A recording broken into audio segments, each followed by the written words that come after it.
আসসালামু আলাইকুম সুপ্রিয় শিক্ষার্থীবৃন্দ, আশা করি সবাই ভালো আছো। আজকের ক্লাসে আমরা এসএসসি লেভেলের চলতরিৎ অধ্যায়টা শুরু করব। তো দেখো, আমাদের বাসায় লাইট, ফ্যান, ফ্রিজ এগুলো কিন্তু এই চলতরিতের উপর নির্ভর করেই চলে। তো এই অধ্যায়টা আমাদের জীবনের সাথে গভীরভাবে সম্পর্কিত। পদার্থবিজ্ঞান মানেই জীবনের সাথে সম্পর্কিত ঘটনাবলী। এই অধ্যায়টার গুরুত্ব সম্পর্কে প্রথমে আমি বলি। এই অধ্যায়টা শুধুমাত্র এসএসসি লেভেলের পরীক্ষায় ভালো মার্ক পাওয়ার জন্য তোমরা পড়ো না। এই অধ্যায়টা তোমরা যখন ভার্সিটিতে ইঞ্জিনিয়ারিং সাবজেক্টগুলোতে পড়বে এবং ফিজিক্স রিলেটেড অধ্যায়গুলোতে পড়বে, তো এটা অনেক তোমাদের জীবনে ইফেক্ট পড়বে। তো এখন থেকে তোমরা এই অধ্যায়টা খুব ভালোভাবে শিখো। আর এসএসসির জন্য প্রয়োজনীয় যা যা লাগে আমি আমার ক্লাসে লেকচার বাই লেকচার আপলোড করে যাব।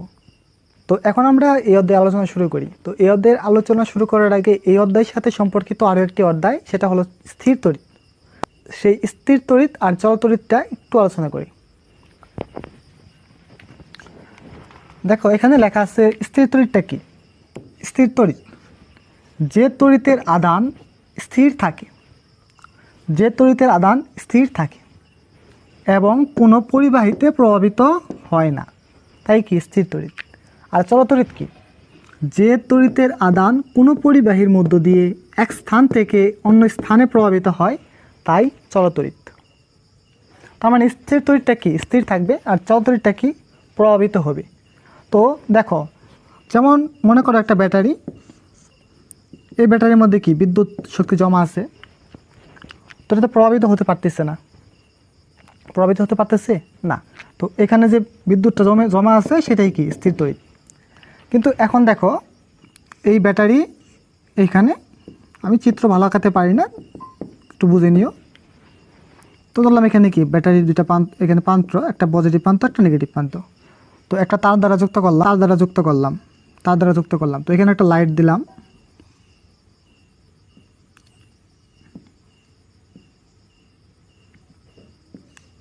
তো লাইটের একটা পজিটিভ প্রান্ত একটা নেগেটিভ প্রান্ত, তো এখানে অ্যাড করে দিলাম। তো দেখো, এখন এখানে যে বিদ্যুৎটা জমা ছিল, এখন এই তারের মাধ্যমে প্রভাবিত হয়ে এই বাল্বটাকে আলোকিত করবে। তো এখানেই যে প্রভাবিত হইল, তো এখানেই আদানটা প্রভাবিত হইল, আর আদান প্রভাবিত হয়েই এই বাতি জ্বললো। তো এটাই কি চলতড়িৎ, আশা করি বুঝতে পারছো। এখন এই আদান কোন আদান প্রভাবিত হয়, কোন আদানের প্রবাহের ফলে বিদ্যুৎ প্রবাহ হয়, সেটা হলো ইলেকট্রনের প্রবাহের ফলে বিদ্যুৎ প্রবাহ হয়। তার মানে কি, এই ইলেকট্রনের প্রবাহ হওয়া মানেই তড়িৎ প্রবাহিত হওয়া। ইলেকট্রনের প্রবাহ হওয়া মানে কি, তড়িৎ প্রবাহিত হওয়া। তো এখন আমরা জানবো আসলে তড়িৎ প্রবাহটা কি। তো তার আগে আমি আবার স্থির তড়িৎ আর চল তড়িৎ আরেকবার সামারাইজ করি। স্থির তড়িৎ হলো যে তড়িতের আদান স্থির থাকে, অর্থাৎ কোনো পরিবাহীতে প্রভাবিত হয় না, সেটা হলো স্থির তড়িৎ। আর চল তড়িৎ হলো যে তড়িতের আদান কোনো পরিবাহীর মধ্য দিয়ে এক স্থান থেকে অন্য স্থানে প্রভাবিত হয়, তাই চল তড়িৎ। তো চল তড়িৎ, তো এই পরিবাহীর মধ্য দিয়ে কী প্রভাবিত হয়, কোন আদান প্রভাবিত হয়, এই পরিবাহীর মধ্য দিয়ে ইলেকট্রন প্রবাহিত হয়। কী প্রভাবিত হয়, ইলেকট্রন প্রবাহিত হয়। আর ইলেকট্রনে প্রভাবিত হওয়ার ফলেই তড়িৎ প্রবাহ পাই। তো এখন আমরা তড়িৎ প্রবাহ সম্পর্কে জানব। দেখো, তড়িৎ প্রবাহ সম্পর্কে জানার আগে আমাদের জানতে হবে সব পদার্থের মধ্য দিয়ে কি তড়িৎ প্রবাহিত হবে, অবশ্যই হবে না, তাই না। তো এমন কিছু পদার্থ আছে তাদের মধ্যে দিয়ে তড়িৎ প্রবাহিত হবে, আবার এমন কিছু পদার্থ আছে যার মধ্য দিয়ে কখনোই তড়িৎ প্রবাহিত হবে না। তো এই বিদ্যুৎ পরিবহন ক্ষমতা বা পরিবাহিতার উপর ভিত্তি করে কঠিন পদার্থকে 3 ভাগে ভাগ করা যায়। কয় ভাগে ভাগ করা যায়, 3 ভাগে।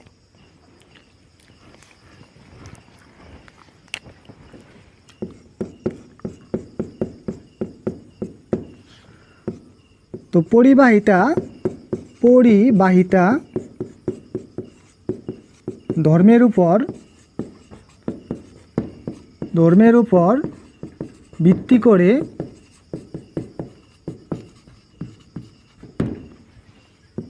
কঠিন পদার্থকে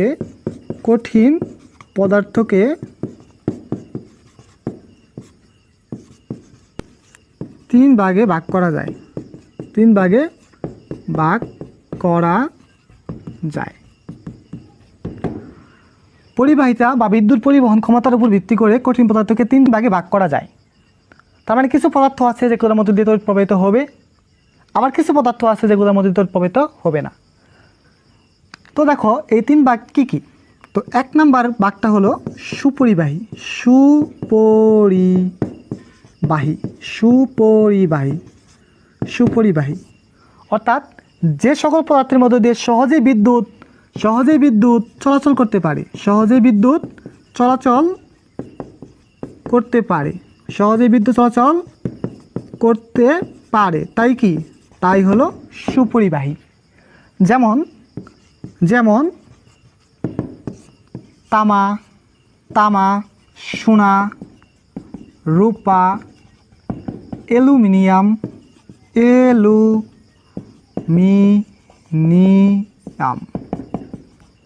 ইটিসি। তো এদের মধ্যে দিয়ে তামা, সোনা, রূপা, অ্যালুমিনিয়াম এদের মধ্যে দিয়ে বিদ্যুৎ চলাচল করতে পারে, তাই এটা কি? বিদ্যুৎ সুপরিবাহী। দুই নম্বরে হয়েছে অপরিবাহী, অপরিবাহী বা অন্তরক, অপরিবাহী বা অন্তরক বলা হয় এদের। অর্থাৎ যে সকল পদার্থের মধ্যে দিয়ে কখনোই বিদ্যুৎ প্রবাহিত হবে না, যে সকল পদার্থের মধ্যে দিয়ে কখনোই বিদ্যুৎ প্রবাহ হবে না, অর্থাৎ বিদ্যুৎ চলাচল করতে পারে না, চলাচল করতে পারে না, যাদের মধ্য দিয়ে বিদ্যুৎ চলাচল করতে পারে না বা সহজে প্রভাবিত হতে পারে না, তারাই কি? অপরিবাহী বা অন্তরক। এক্সাম্পল দেখো, কাঠ, যে শুকনো কাঠটা এর মধ্যে দিয়ে বিদ্যুৎ প্রবাহিত হতে পারবে না। তারপরে রাবার, রাবারের মধ্যে দিয়ে কখনোই বিদ্যুৎ প্রবাহিত হতে পারবে না। আর কি আছে? প্লাস্টিক, প্লাস্টিক এদের মধ্যে দিয়ে কখনোই বিদ্যুৎ প্রবাহিত হতে পারবে না ইটিসি। তো তিন নাম্বার যেটা, সেটা হলো অর্ধপরিবাহী, অর্ধপরিবাহী। অর্ধপরিবাহীটা হলো এর বিদ্যুৎ পরিবহন ক্ষমতা সুপরিবাহীর থেকে কম এবং অপরিবাহীর থেকে বেশি, মানে কি? এদের মাঝামাঝি, মাঝামাঝি। Example silicon, silicon, germanium, silicon, germanium. তো এই অধ্যায়ে শুধুমাত্র আমরা সুপরিবাহী সম্পর্কে জানব, কারণ এই অধ্যায়টার নাম কি? চলতড়িৎ। তো বিদ্যুৎ চলাচল করতে পারে সুপরিবাহীর মধ্য দিয়ে। অর্ধপরিবাহী বা সেমিকন্ডাক্টর সম্পর্কে তোমাদের পরবর্তী অধ্যায়ে আলোচনা আছে, সম্ভবত 13 নম্বর অধ্যায়ে আলোচনা আছে এসএসসির। তো কোন সকল পদার্থের মধ্য দিয়ে তড়িৎ বা বিদ্যুৎ প্রবাহিত হয় সেটা আমরা জানলাম। এখন আমরা এই অধ্যায়ের সবথেকে ইম্পর্টেন্ট টপিক তড়িৎ প্রবাহ। তড়িৎ প্রবাহ যদি না বোঝো তোমার এই অধ্যায়টা পড়া বৃথা। তো এই তড়িৎ প্রবাহ সম্পর্কে জানব।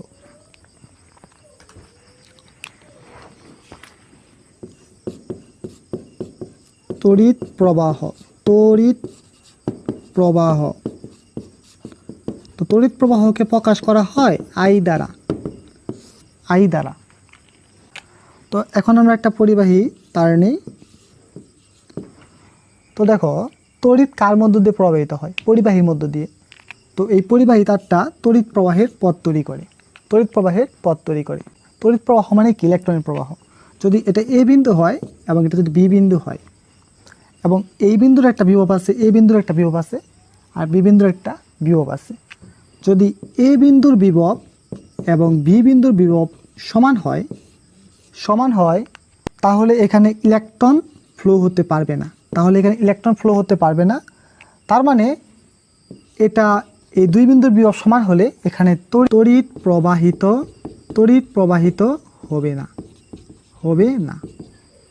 অর্থাৎ তড়িৎ প্রবাহ হওয়ার জন্য মাস্ট বিভব পার্থক্য থাকা লাগবে, বিভব পার্থক্য থাকতে হবে তড়িৎ প্রবাহের জন্য, তড়িৎ প্রবাহিত হওয়ার জন্য। অর্থাৎ দেখো, যদি এই বি বিন্দুর বিভবটা বড় হয় এবং এ বিন্দুর বিভবটা ছোট হয়। বি বিন্দুর বিভব বড় এবং এ বিন্দুর বিভব ছোট, তার মানে কি এটা উচ্চ বিভব, উচ্চ, আর এটা কি নিম্ন বিভব। তো তাহলে এই ইলেকট্রনগুলা এই দিকে ফ্লো হবে, ইলেকট্রনগুলা নিম্ন বিভব থেকে উচ্চ বিভবের দিকে ফ্লো হবে। এ বিন্দুর বিভব নিম্ন বিভব আর বি বিন্দুর বিভব উচ্চ বিভব, তাহলে ইলেকট্রনগুলো কী হবে, নিম্ন বিভব থেকে উচ্চ বিভবের দিকে ফ্লো হবে। আর ইলেকট্রন প্রবাহ হলেই বিদ্যুৎ প্রবাহিত হবে। দেখো তাহলে কি বলা যায়,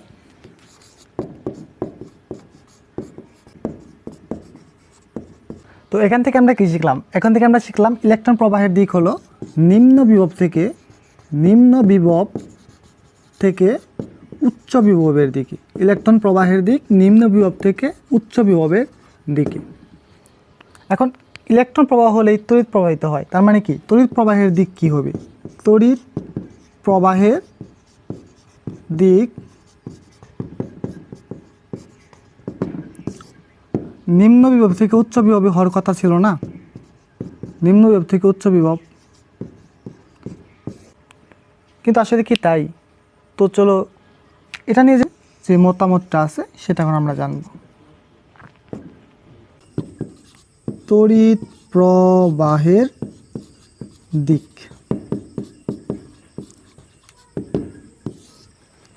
তো দেখো আমরা এখানে একটা ব্যাটারি কল্পনা করি, এটা পজিটিভ প্রান্ত আর এটা কি নেগেটিভ। তো পজিটিভ প্রান্তকে উচ্চ বিভব এবং নেগেটিভ প্রান্তকে নিম্ন বিভব ধরা হয়। তো দেখো ইলেকট্রন কোন দিকে ফ্লো হয়, ইলেকট্রন অলওয়েজ এই দিক থেকে এই দিকে ফ্লো হয়, এটা কি ইলেকট্রনের প্রবাহ, ইলেকট্রনের প্রবাহ নিম্ন বিভব থেকে উচ্চ বিভব, এটা কি ইলেকট্রনের প্রবাহ কোন দিকে, নিম্ন বিভব থেকে উচ্চ বিভবের দিকে।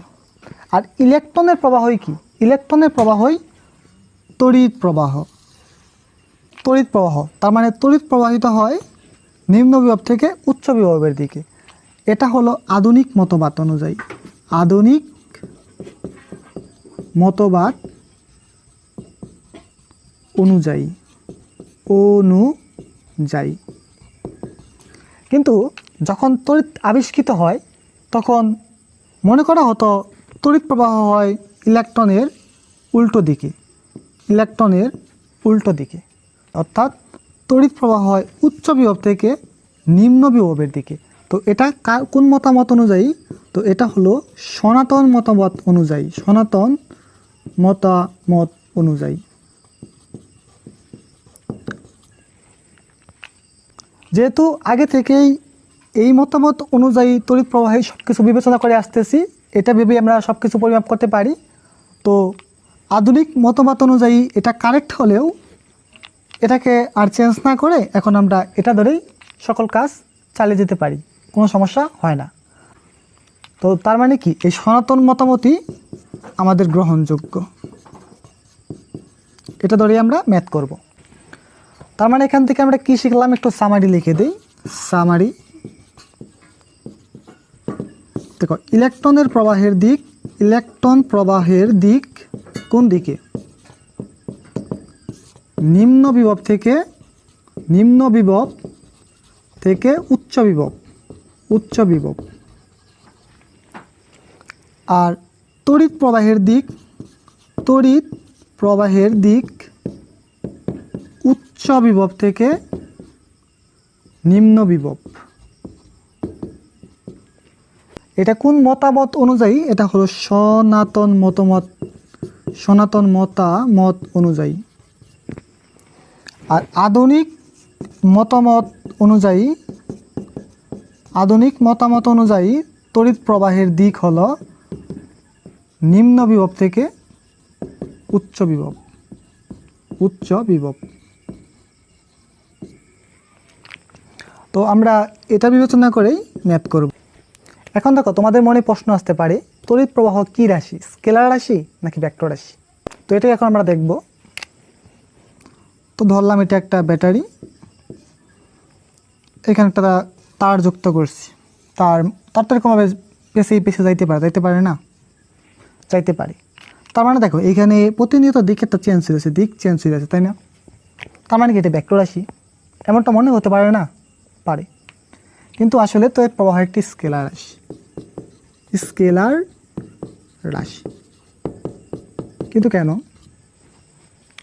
দেখো এখানে যতই পেছিয়ে পেছিয়ে দিক পরিবর্তন করে যাক, এটা বিবেচনা করা হয় না। এটা কি পজিটিভ আর এটা কি নেগেটিভ, উচ্চ বিভব আর এটা কি নিম্ন বিভব, নিম্ন বিভব। তো তড়িৎ প্রবাহ সর্বদাই এই উচ্চ বিভব থেকে বের হবে, উচ্চ বিভব থেকে বের হবে এবং নিম্ন বিভবের দিকে আসবে, নিম্ন বিভবের দিকে আসবে। তার মানে কি তড়িৎ প্রবাহের দিক একটাই, দিক কি অপরিবর্তনীয়, দিক পরিবর্তন হয় না। সেটা হলো সব সময় কি তড়িৎ প্রবাহের দিক হলো উচ্চ বিভব থেকে নিম্ন বিভবের দিকে, নিম্ন বিভবের দিক। যেহেতু তড়িৎ প্রবাহের দিক উচ্চ বিভব থেকে নিম্ন বিভবের দিকে, তাই এটি কি দিক পরিবর্তন হয় না এবং এটি একটি স্কেলার রাশি। তো স্কেলার রাশি তোমরা কি অবশ্যই আশা করি জানো, যেগুলোর কি মান পরিবর্তন হতে পারে কিন্তু কখনোই দিক পরিবর্তন হবে না, কখনোই দিক পরিবর্তন হবে না। তো সেগুলাই কি স্কেলার রাশি। মানে যে সকল রাশিকে সম্পূর্ণরূপে প্রকাশ করার জন্য শুধুমাত্র মানের প্রয়োজন, দিক নির্দেশের প্রয়োজন হয় না, তাই কি স্কেলার রাশি। তড়িৎ প্রবাহ একটি কি, তড়িৎ প্রবাহ একটি স্কেলার রাশি। এর দিক কি সবসময় উচ্চ বিভব থেকে নিম্ন বিভবের দিকে সনাতন মতবাদ অনুযায়ী ধরা হয়। তো দেখো বিভব পার্থক্য হলেই তড়িৎ প্রবাহ হয়, বিভব পার্থক্য নয় তড়িৎ প্রবাহ নাই। তো এখন আমরা এই তড়িৎ প্রবাহ কিভাবে পরিমাপ করি সেটা বের করি। তো এটা দিলাম একটা পরিবাহী। তো এই পরিবাহীর মধ্যে দিয়ে ইলেকট্রন প্রবাহিত হলো, ইলেকট্রন প্রবাহিত হলো, ইলেকট্রন প্রবাহিত হলো মানে কি তড়িৎ প্রবাহিত হলো। ধরলাম টি সময়ে প্রবাহিত চার্জের পরিমাণ কিউ। তো দেখো এখানে যে ইলেকট্রনটা পাস হইতেছে, এদিকে যাইতেছে, এটা খুব তাড়াতাড়ি যাইতে পারে আবার স্লো যাইতে পারে। তার মানে কি যখন তাড়াতাড়ি যাবে তখন তড়িৎ প্রবাহ বেশি হবে, আর যখন ধীরে ধীরে যাবে তখন কি তড়িৎ প্রবাহ কম হবে। তো এটা আমরা কিভাবে পরিমাপ করব? তো এটা আমরা 1 সেকেন্ডের সাথে তুলনা করে এই তড়িৎ প্রবাহটা পরিমাপ করব। ধরলাম টি সময়ে যে চার্জটা প্রভাবিত হয় তার পরিমাণ হলো কিউ। তাহলে একক সময়ে 1 সেকেন্ড বা একক সময়ে প্রবাহিত চার্জের পরিমাণ হবে। তো একের মধ্যে আসলে আমরা কী করি, ভাগ করি কিউ বাই টি। তো আই ইকুয়াল টু কত লেখা যাবে, কিউ বাই টি। তো তড়িৎ প্রবাহের সংজ্ঞা কীভাবে দিবা, এই নিচেরটা টিকে 1 ধরে ফেলবা, তাহলে দেখো তাহলে কি হয়, I equal to Q. 1 second ধরলে আই ইকুয়াল টু কত কিউ। তাহলে দেখো একক সময়ে কোনো পরিবাহীর মধ্য দিয়ে যে পরিমাণ চার্জ বা আদান প্রভাবিত হয় তাকে তড়িৎ প্রবাহ বলে। তাহলে একক সময়ে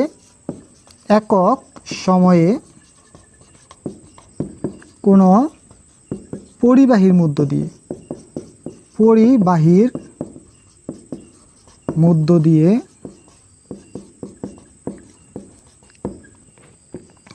যে পরিমাণ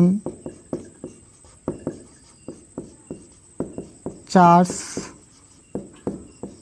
প্রবাহিত হয় তাকে তড়িৎ প্রবাহ বলে। তো এই সময় কিন্তু মুখস্থ করা লাগবে না,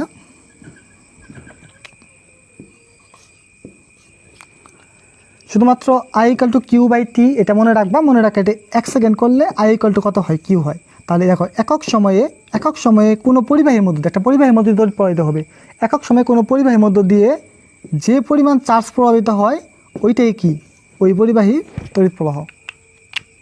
তো আমরা মেইন সূত্রটা কি পাইলাম, I equal to q by t. তো দেখো এই চার্জের একক হলো কুলম আর সময়ের একক সেকেন্ড। তাহলে তড়িৎ প্রবাহের একক কী হবে, কুলম পার সেকেন্ড। এটা ইনভার্স হয়ে যাবো পুরোটলে, কিন্তু এটাকে আমরা এম্পিয়ার হিসাবেই লিখবো ম্যাথে, এম্পিয়ার। অ্যাম্পিয়ার। তার মানে তড়িৎ প্রবাহের একক কি? কুলম্ব পার সেকেন্ড অথবা অ্যাম্পিয়ার। তার মানে কি 1 coulomb per second equal to 1 ampere. তো এখন যদি বলে 1 অ্যাম্পিয়ার কাকে বলে, তো দেখো এই সূত্র থেকে আমরা এই সংজ্ঞাটা দিব। তো I ইকুয়াল টু কত? Q by t. তো এটাকেও আমরা 1 অ্যাম্পিয়ার বানাবো, এটাকেও আমরা 1 কুলম্ব বানাবো, এটা বানাবো আমরা 1 সেকেন্ড। তাহলে দেখো কোনো পরিবাহীর মধ্য দিয়ে 1 সেকেন্ডে 1 কুলম্ব চার্জ প্রবাহিত হলে তার মানকে 1 অ্যাম্পিয়ার বলে।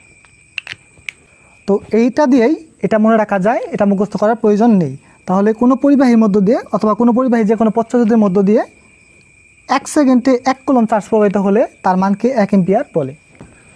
তো 1 অ্যাম্পিয়ার এটা এখানে লিখে দিই। 1 অ্যাম্পিয়ার সংজ্ঞা: কোনো পরিবাহীর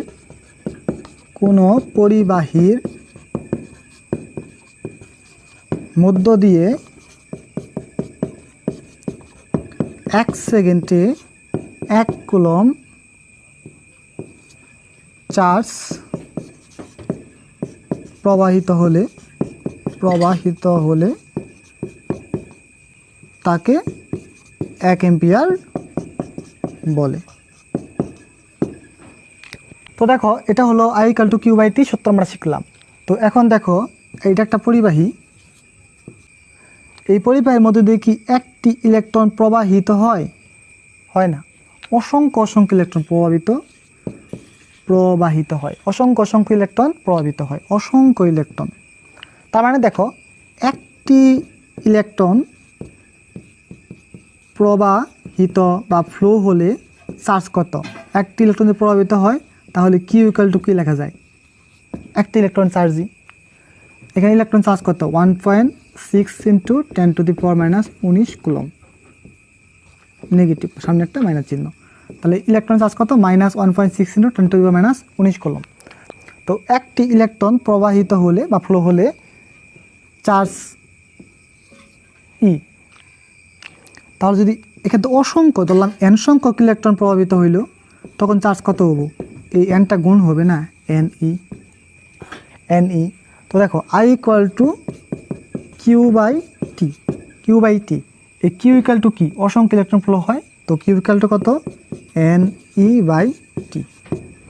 তো এই সূত্রটাই আজকের ক্লাসে আমরা শিখলাম। তো I equal to q by t, আবার কিউ ইকুয়াল টু ne/t, আবার কিউ ইকুয়াল টু ne। তো এটা মূলত চার্জের কোয়ান্টায়ন, এটা আমরা ক্লাসের শেষে আলোচনা করে দিব, একদম পুরো অধ্যায়টা শেষ করার পর। আপাতত এই সূত্রটা শিখি। তো এই সূত্র দিয়ে আমরা পরবর্তী লেকচারে ম্যাথ করব। আজকের ক্লাসে এই পর্যন্তই। তোমাদের কাছে বিনীত অনুরোধ, এই ক্লাসে পড়া শিখে পরবর্তী লেকচারটা আবার জয়েন করবে। সম্পূর্ণ ভিডিও দেখার জন্য অসংখ্য ধন্যবাদ। ক্লাসটি দেখে বিন্দু পরিমাণ উপকৃত হলে অবশ্যই চ্যানেলটি সাবস্ক্রাইব করবে। ধন্যবাদ।